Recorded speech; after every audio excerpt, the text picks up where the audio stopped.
Cheers guys, Epyx911, welcome to the Elitist Geek and part 3 of a look at my Aliens themed arcade cabinet. Like I said, I put it in my unfinished basement. It's a pretty large basement. We've got some exciting plans to finally finish this basement.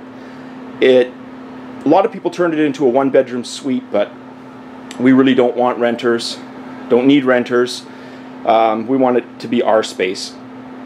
So this first bedroom here is going to be a workout room. It's about 12 by 16 feet in size.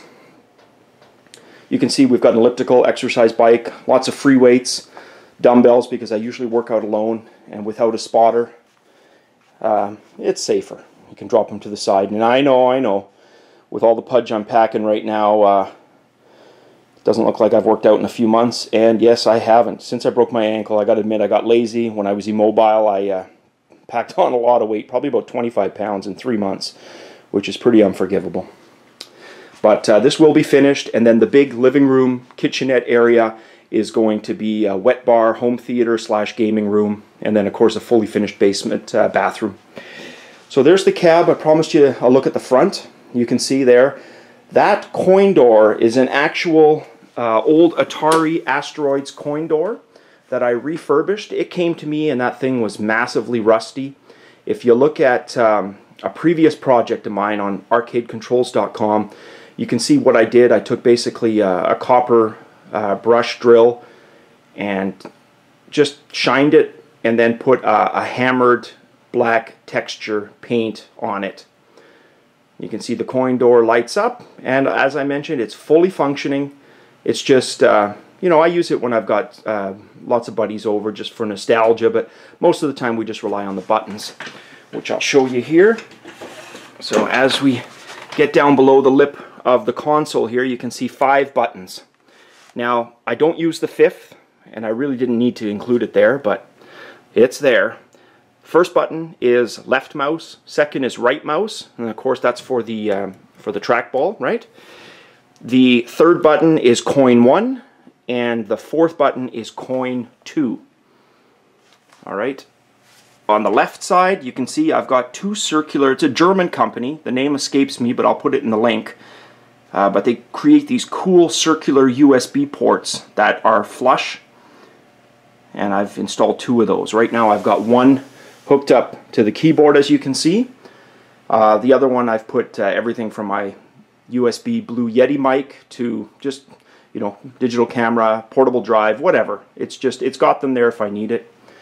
And you can see the effect I went for with this cab. I didn't put a kick plate, but with the caster wheels, and I'll put my toe underneath, you can see it's about, I would say, 3/4 of an inch off the ground. So it gives it a really cool effect like it's floating.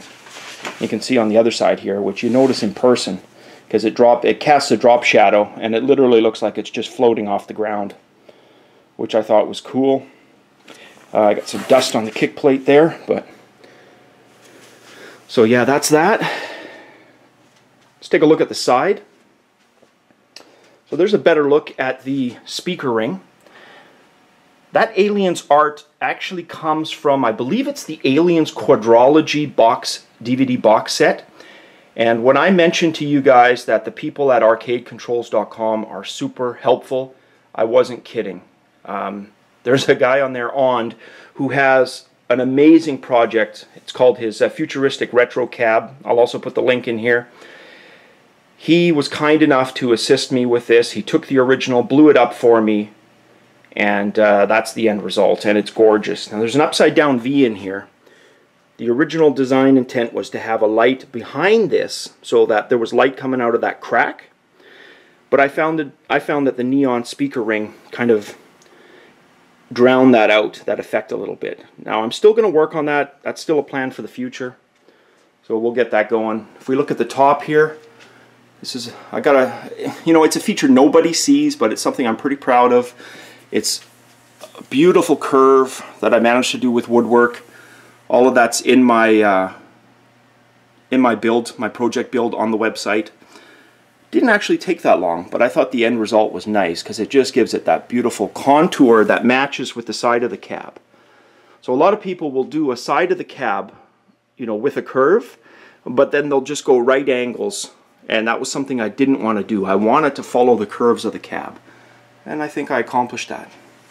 If I may say so myself, she be sexy. You can see the T-molding extends all around, and it's completely flush.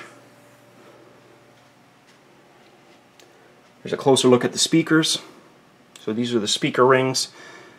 Again, that same German company that I got the USB ports from, those circular USB ports, I got the speaker rings from.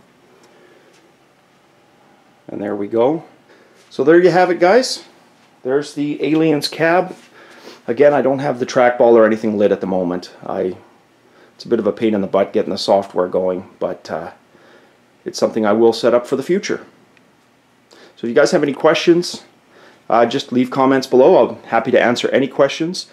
Most of them will probably be answered in the future build that I do on the vertical version of this cabinet, which will have a vertical monitor instead of the horizontal.